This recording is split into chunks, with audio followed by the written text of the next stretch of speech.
Bem, esse aqui é meu segundo vídeo para falar sobre por que eu não voto no PT.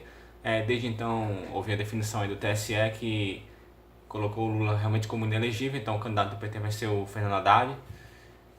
Então, de toda forma, apesar do candidato ser o Haddad, né, a gente sabe que o Haddad está sendo candidato à sombra de Lula, né? Se porventura ele chegar a ser eleito, ele vai ficar se consultando com o Lula mesmo ele estando na cadeia para tomar decisões importantes na política. Então a gente não pode descartar que o PT ainda está muito apoiado na figura do Lula.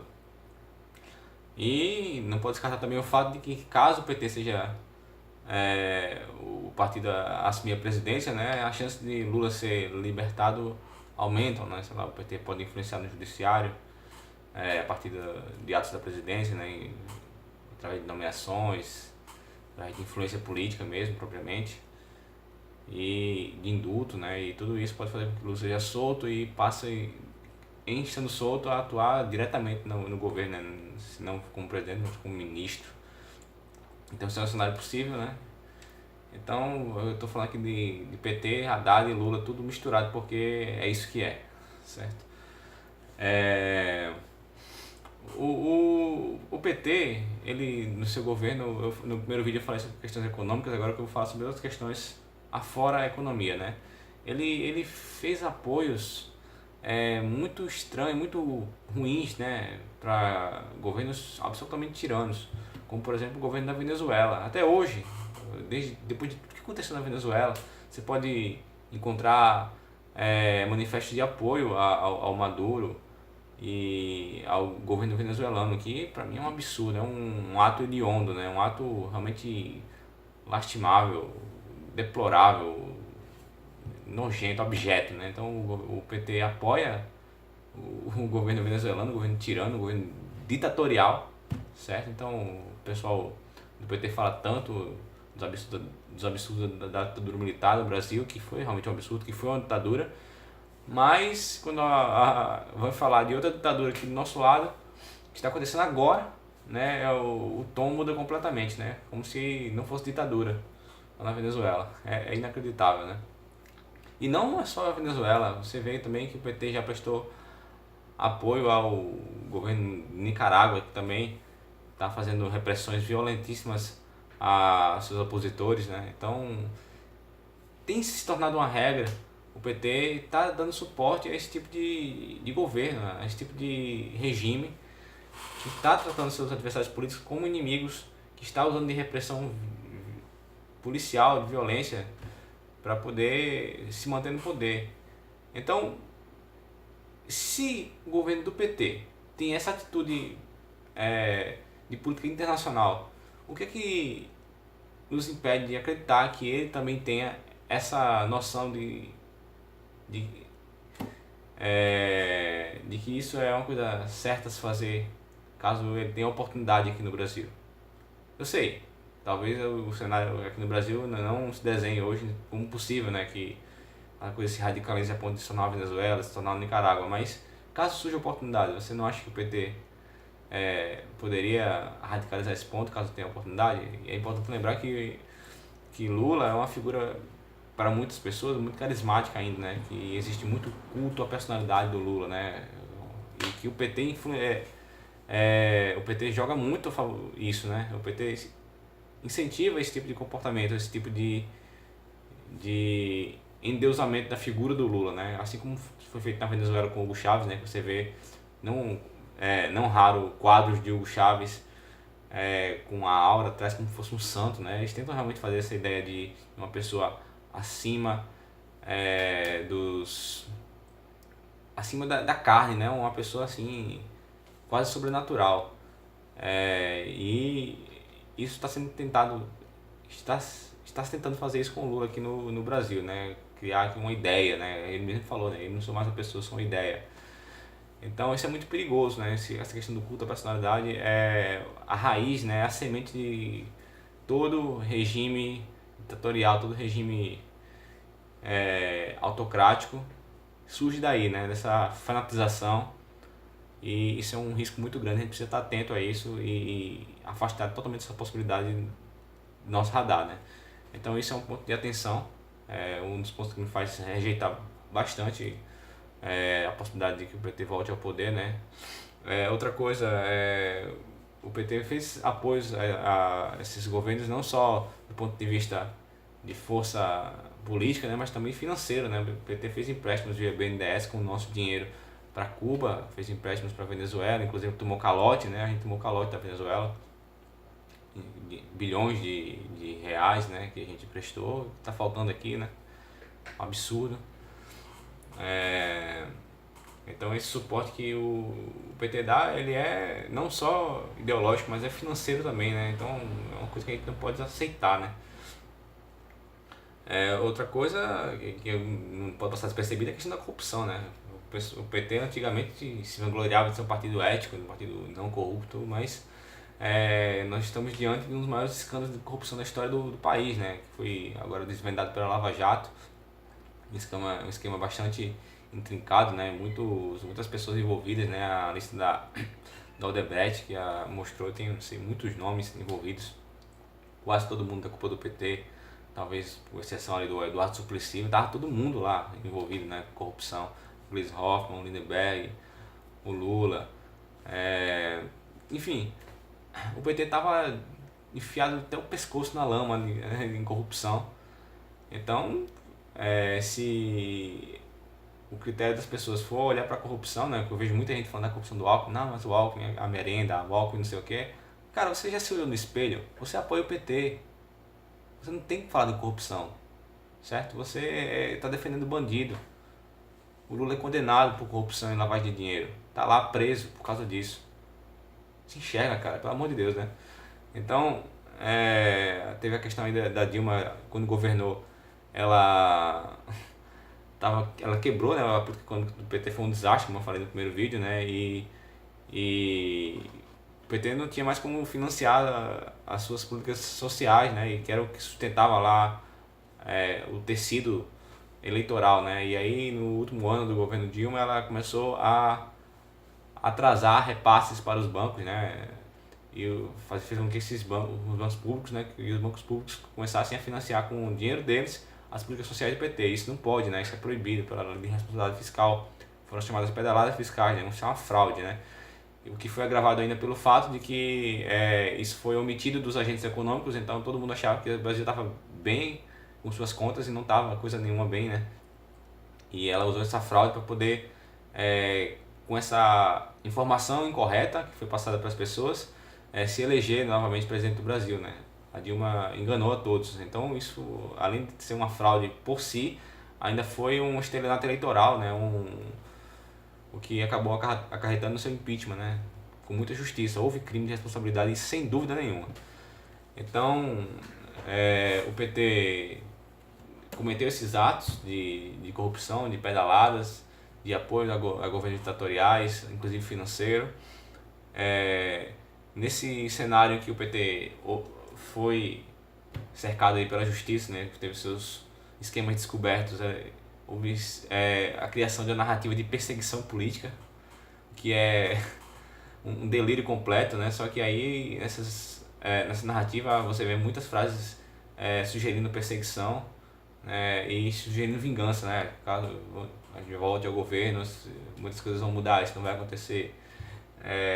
A gente vê que as instituições podem ficar ameaçadas caso o PT retorne ao poder, porque ela vai minar, ela vai correr atrás das pessoas que colocaram ele, né, o partido nessa situação, caso ele retorne ao governo. Isso não vai ficar impune. Isso já ficou claro nos comentários que o PT faz por meio do Lula, né, por meio da Gleisi, por meio do Lindenberg, a respeito da Lava Jato, né? A Lava Jato corre o risco de ser totalmente embargada, né? Totalmente atrapalhada caso o PT retorne, né? Porque tudo que ele quer, né, é parar com essa operação que está destruindo as suas bases. Nossas instituições judiciais correm um sério risco de ser aparelhadas, né? O PT não vai querer cometer o mesmo erro que cometeu. Erro entre aspas, né? Se o PT caiu, foi porque ele deixou algumas coisas soltas demais, ele não vai querer deixar isso novamente acontecer, né? já tá deixando isso claro nas suas falas, né? A imprensa também já falou em controle social da imprensa, que na Venezuela o Maduro também chama de controle social da imprensa, mas na prática é uma censura. Então o PT vai buscar fazer isso aqui no Brasil também, com toda certeza, isso aí eu não tenho dúvida nenhuma. Uma perseguição aí às mídias, né? Ao livre fluxo de informações, vai ter punições com certeza, como o PT já demonstrou interesse de fazer lá em 2014, quando processou alguns meios de comunicação por criticar o governo. Isso não vai... o PT vai correr atrás disso também, de fazer esse tipo de cerceamento, de perseguição. Então isso tudo são riscos que podem ocorrer caso o PT retorne ao poder. Claro, isso não vai acontecer sem reação. O PT, apesar de ter uma base social assim, muito forte, muitos apoiadores, né, não do PT, mas principalmente o Lula, né, a pessoa do Lula, o PT também tem muitos opositores, né, muitas pessoas que odeiam o partido. E caso o PT comece a tomar essas atitudes, né, isso não vai ficar sem reação. Os grupos opositores provavelmente, alguns deles até mais radicais, vão tentar se organizar para tirar o PT do poder. Então, caso o PT retorne ao poder pelas eleições, a gente corre um risco muito grande de haver um embate aí entre governo petista e algumas forças que vão querer derrubar o governo. E esse aí poderia de fato ocorrer um golpe militar. Isso aí é uma possibilidade que a gente tem que ficar atento. Eu não sou a favor de golpe nenhum, mas eu só estou colocando que isso é uma possibilidade de ocorrer. Até porque seria uma chicana completa, né? Um condenado por corrupção e lavagem de dinheiro, de repente virar presidente do Brasil. Isso pode significar para a mente de algumas pessoas uma espécie de gota d'água. Daqui a gente não pode mais tolerar esse tipo de abuso das instituições. E a partir daí houve um ponto de rompimento em que uma parcela significativa de um grupo militar resolva tomar uma atitude drástica. Isso pode ocorrer. Não estou dizendo que eu apoio isso, estou dizendo que é um risco que a gente corre caso o PT retorne ao poder, e eu não quero viver isso nem a pau, né? Então, é mais um motivo para não querer ver o PT voltando ao governo. E qual seria a alternativa do PT? O PT teria que radicalizar. Ele não vai conseguir contemporizar com isso. Ele vai querer radicalizar. E eu não acho que Lula teria nenhum escrúpulo em radicalizar, em fazer a mesma coisa que o Chávez e que o Maduro fazem na Venezuela, caso os sinais se materializem, né? De ficar jogando uns contra os outros. E aí a gente tende a ter um cenário muito acirrado, um cenário muito polarizado no país, de violência inclusive, né? Isso é um risco que a gente corre. Eu não quero viver isso. Outra coisa que a gente precisa pontuar a desonestidade, né? O PT, as pessoas que fazem as campanhas do PT, as narrativas, é um monte de mentira, cara. É muita desonestidade intelectual, é uma farsa completa. Mentem sobre dados da Previdência, mentem a respeito de dados de queda de investimento, como caiu o investimento no governo Temer, como se não tivesse acontecendo queda de investimento desde o governo Dilma. Sabe, eles tentam fazer as pessoas acreditarem que a crise econômica foi culpa do Temer, quando não foi culpa do PT. E eles sabem disso, fazem mentiras para poder enganar as pessoas. Então, é um partido desonesto, certo? É um partido, a princípio, com ideias econômicas erradas, com pessoas de má índole. O Lula é uma pessoa de má índole, o Lindenberg é uma pessoa de má índole, a Gleisi é uma pessoa de má índole. São pessoas sem caráter, são pessoas que podem levar o Brasil a um cenário de radicalização, que pode descambar até para um conflito, uma ruptura institucional, uma ruptura da democracia. É esse tipo de coisa que eu enxergo como possibilidade caso ocorra o desastre de o PT ganhar a eleição no Brasil. Então, para mim é a pior opção, certo? O maior risco à democracia do país hoje, mais do que o Bolsonaro, é uma vitória do PT nas eleições. Isso não tem é uma coisa que eu tenho poucas dúvidas, é isso. Se o PT ganhar as eleições, nós tivemos um risco muito grande da nossa democracia. Então eu sugiro aqui, por favor, se você é, gosta da democracia, se você gosta se você torce para que as instituições voltem a funcionar bem, não cometa esse ato de votar no PT.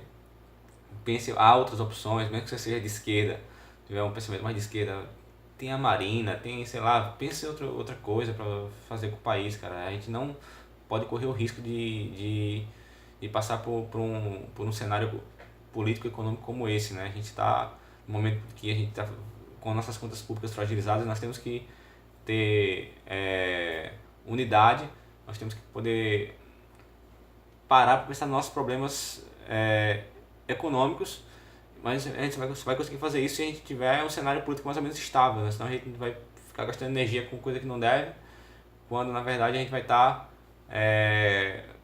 agravando ainda mais nosso cenário econômico, que é crise, é desemprego, é fome. Então é isso que a gente corre o risco, é isso que eu enxergo na possibilidade do PT vencer. Então para mim é a pior opção, certo? Tirando Boulos, Vera Lúcia, Cabo da Ciolo, essas coisas, mas assim, dos que tem chance é a pior opção sem dúvida nenhuma. Peço, por favor, não votem no PT. E é isso. Eu talvez tenha mais coisas para falar a respeito desse partido. Tem muitas coisas ruins para falar do PT. Isso aí daria muitos minutos de vídeo, mas eu acho que já deixei claro o quanto pode ser ruim essa possibilidade para o Brasil. Um abraço, tchau.